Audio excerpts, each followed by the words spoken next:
a brief history of the United States of America. Hi, boys and girls, ready to get started? Once upon a time, there were these people in Europe called pilgrims, and they were afraid of being persecuted. So they all got in a boat and sailed to the New World where they wouldn't have to be scared ever again. Oh, I'm so relaxed. I feel so much safer. But as soon as they arrived, they were greeted by savages, and they got scared all over again. Indians! So they killed them all. Now, you'd think wiping out a race of people would calm them down, but no. Instead, they started getting frightened of each other. Witch! So they burned witches. In 1775, they started killing the British so they could be free. And it worked, but they still didn't feel safe. So they passed a Second Amendment which said every white man could keep his gun. I loves my gun.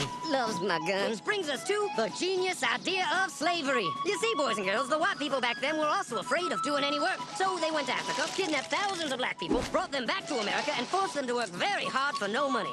And I don't mean no money like I work at Walmart and make no money. I mean $0. Nothing. Not a zip. Doing it that way made the USA the richest country in the world.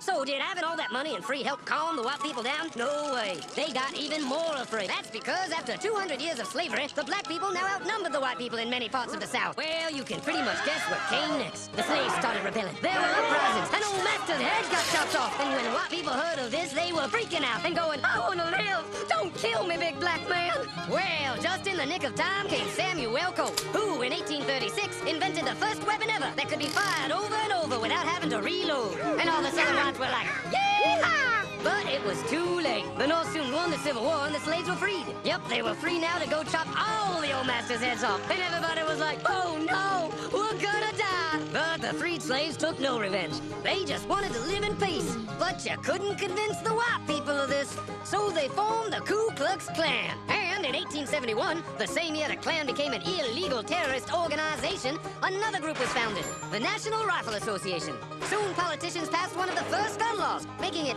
illegal for any black person to own one.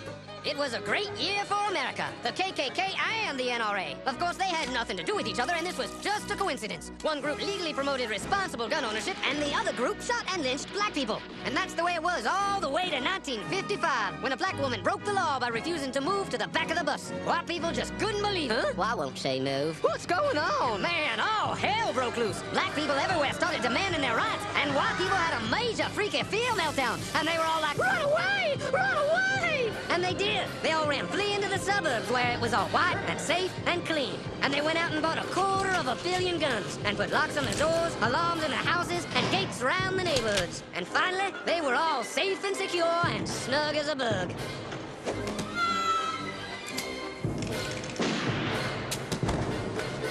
And everyone lived happily ever after.